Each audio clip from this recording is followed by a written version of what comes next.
Hello दोस्तों, Kota technical में आपका स्वागत है। आज हम बात करेंगे 5 पिन सेलेक्टर स्विच के साथ विंडो एसी की CSR वायरिंग। दोस्तों, हमने पिछली वाली वीडियो में 5 पिन और 6 पिन सेलेक्टर स्विच के साथ PSC वायरिंग समझा था। अब इस वीडियो में हम समझेंगे CSR वायरिंग। CSR वायरिंग क्या होती है?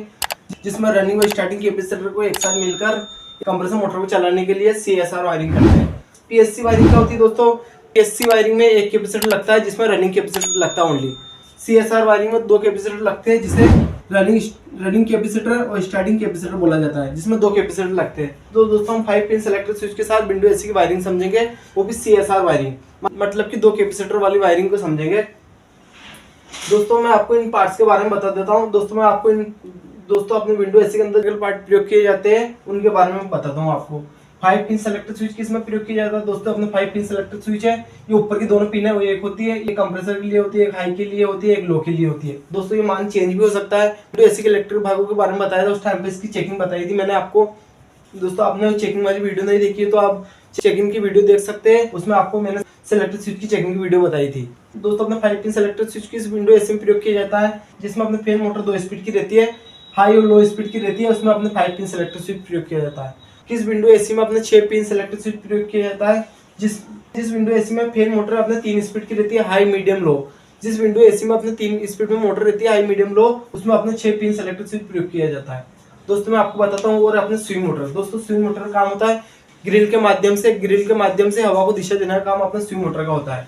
उसी तरीके से दोस्तों एक वन वे स्विच होता है। वन वे स्विच का काम स्विंग मोटर को कंट्रोल करने का काम अपने स्विच का होता है। विंडो एसी के अंदर एक फैन मोटर लगी रहती है, उसके एक तरफ अपने ब्लोअर फैन लगा रहता है, दूसरी तरफ अपने कंडेंसर फैन लगा रहता है। कंडेंसर फैन का काम होता है कंडेंसर को ठंडा करने का, और ब्लोअर फैन का काम होता है रूम के अंदर गर्म हवा खींचकर ठंडी हवा फेंकने का काम अपने ब्लोअर फैन करता है।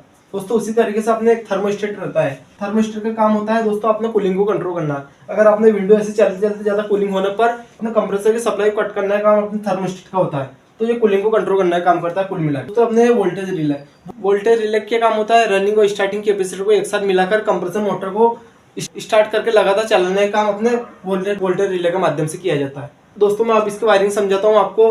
दोस्तों, हमें पता है किसी भी वायरिंग को करने के लिए न्यूट्रल फेज की आवश्यकता रहती है, तो न्यूट्रल फेज के माध्यम से हम विंडो एसी की वायरिंग करेंगे। दोस्तों, आपको मैंने बोर्ड बनाना बताया था, तो उसमें अपने वायरिंग के 3 नियम होते हैं। सबसे पहले न्यूट्रल के नियम के आधार पर वायरिंग करते हैं, तो दोस्तों इसमें भी अपने न्यूट्रल के नियम के आधार पर वायरिंग करेंगे। दोस्तों, सबसे पहले अपने न्यूट्रल के वायर की वायरिंग करेंगे।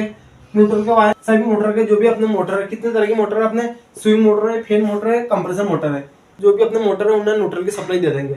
दोस्तों अपने फैन मोटर है, तो फैन मोटर के कॉमन वालों को हम न्यूट्रल की सप्लाई दे देंगे। अपने स्विंग मोटर है, स्विंग मोटर को भी अपने न्यूट्रल की जरूरत रहती है, तो इसे भी हम न्यूट्रल दे देंगे। उसी तरीके से न्यूट्रल की जरूरत किससे रहती है? एक अपने कंप्रेसर मोटर को होती है। दोस्तों, आप क्या करेंगे? 5 नंबर पर लाएंगे, वोल्टेज रिले के 5 नंबर पर लाएंगे, और 5 नंबर से आउट कराकर हम कहाँ देंगे दोस्तों? कॉमन वाले पर। ठीक है दोस्तों, 5 नंबर से आउट करा के हमने कॉमन वाले को दे दिया। ये अपने न्यूट्रल की वायरिंग खत्म हो चुकी है दोस्तों। उसी तरीके से आगे फेज की वायरिंग करेंगे। मैंने बताया सेलेक्टर स्विच के ऊपर की दोनों पिनें एक होती है, एक पे एन दूसरे पे एल लिखा रहता है, एक पर एन दूसरे पे एल लिखा रहता है। हम किसी से भी आउट करा सकते हैं। दोस्तों, हम एन पे इन कराएंगे।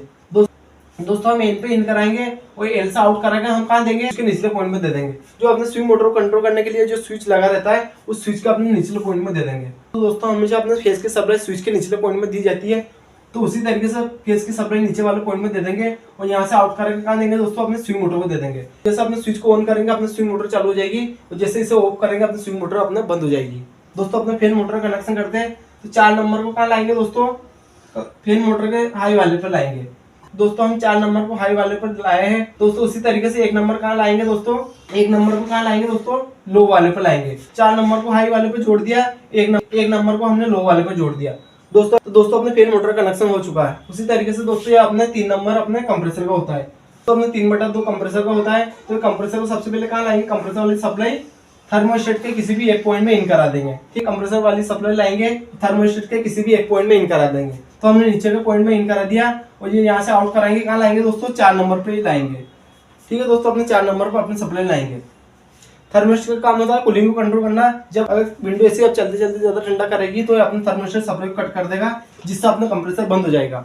तो दोस्तों, अपने थर्मोस्टेट से आउट करा के कहाँ लाए? 4 नंबर पे लाए, और 4 नंबर से आउट कराकर रनिंग वाले पे दिया है। दोस्तों आपको पता होगा अपने हमेशा रनिंग वाले पे सप्लाई दी जाती है। तो दोस्तों आपको पता होगा हमेशा अपने कॉमन वाले पर न्यूट्रल की सप्लाई दी जाती है, रनिंग वाले पर अपने फेस की सप्लाई दी जाती है। दोस्तों हम समझेंगे रनिंग और स्टार्टिंग कैपेसिटर को जोड़ना। कैपेसिटर का एक वायर हमने 2 नंबर पे जोड़ दिया, इसी में भी नीचे ऊपर जोड़ सकते। दोस्तों मैं आपको वोल्टेज रिले के बारे में बता देता हूँ। वोल्टेज रिले में 4 पॉइंट होते हैं। 5 नंबर में तार जोड़ने के लिए 2 पॉइंट होते हैं, 2 नंबर में तार जोड़ने के लिए 2 पॉइंट होते हैं, 1 नंबर में तार जोड़ने के लिए 2 पॉइंट होते हैं, 4 नंबर में तार जोड़ने के लिए 4 पॉइंट होते हैं। 5 नंबर पर हमेशा न्यूट्रल को लाया जाता है और यहाँ से आउट कराकर अपने कंप्रेसर मोटर को दिया जाता है कॉमन वाले पर। दोस्तों अपना रनिंग कैपेसिटर 2 नंबर पे जुड़ता है और स्टार्टिंग कैपेसिटर 1 नंबर पे जुड़ता है और इन दोनों का एक एक वायर अपने 4 नंबर पे आता है। तो दोस्तों हम इसकी वायरिंग करते हैं। रनिंग कैपेसिटर का एक वायर हम 2 नंबर पे लाए और उसी तरीके से रनिंग कैपेसिटर का दूसरा वायर अपने 4 नंबर पे लाए। तो उसी तरीके से दोस्तों स्टार्टिंग कैपेसिटर का एक वायर अपने 1 नंबर पे लाएंगे और इसका दूसरा वायर अपने 4 नंबर पे लाएंगे। कहाँ लाएंगे दोस्तों? 4 नंबर पे। दोस्तों मैं आपको एक बार बताता हूँ। स्टार्टिंग कैपेसिटर का एक वायर अपने 1 नंबर पे लाएंगे और दूसरा वायर अपने 4 नंबर पे लाएंगे। दोस्तों अपने 2 नंबर का 1 पॉइंट बचा हुआ है और 1 नंबर का 1 पॉइंट बचा हुआ है। तो दोस्तों मैं आपको बताता हूँ 1 नंबर का पॉइंट हमेशा खाली रहता है, 1 नंबर का 1 पॉइंट हमेशा खाली रहता है। तो 2 नंबर का 1 पॉइंट को अपने स्टार्टिंग वाले पे जोड़ देंगे। 2 नंबर का 1 पॉइंट अपने स्टार्टिंग वाले पे जोड़ देंगे। तो दोस्तों अपने विंडो एसी की वायरिंग हो चुकी है। तो दोस्तों मैं आशा करता हूँ आपको वायरिंग समझ में आ चुकी होगी। फिर भी मैं आपको एक बार समझाने की कोशिश करता हूँ। न्यूट्रल के वायर को सभी मोटर के जितनी मोटर है इसके अंदर उन सबको हम न्यूट्रल की सप्लाई दे देंगे। न्यूट्रल की सप्लाई हमने स्विंग मोटर को दी, न्यूट्रल की सप्लाई हमने फैन मोटर को दी, उसी तरीके से कंप्रेसर मोटर को दी। 5 नंबर पर लाए, 5 नंबर से आउट करा के कंप्रेसर मोटर को दी। तो दोस्तों हमने फेस की सप्लाई इन वाले पर इन कराई और यहाँ से आउट करा के हमने स्विच के निचले पॉइंट में दिया। जिससे अपने स्विंग मोटर को कंट्रोल करने के लिए स्विच लगाया जाता है, 1 वे स्विच। निचले पॉइंट में इन कराया, यहाँ से आउट करके हमने स्विंग मोटर को दे दिया। स्विंग मोटर को न्यूट्रल फेस मिल चुका है।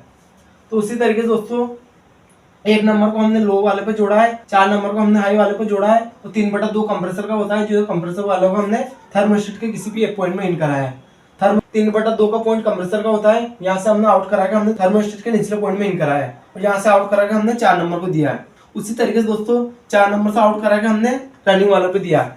तो दोनों रनिंग और स्टार्टिंग कैपेसिटर का एक एक वायर हमने 4 नंबर को दिया है, कैपेसिटर का एक वायर हमने 2 नंबर को दिया है, स्टार्टिंग कैपेसिटर का एक वायर हमने 1 नंबर को दिया है और 2 नंबर से उठा के हमने स्टार्टिंग वालों को दिया। तो दोस्तों आपको वीडियो समझ में आ चुकी होगी।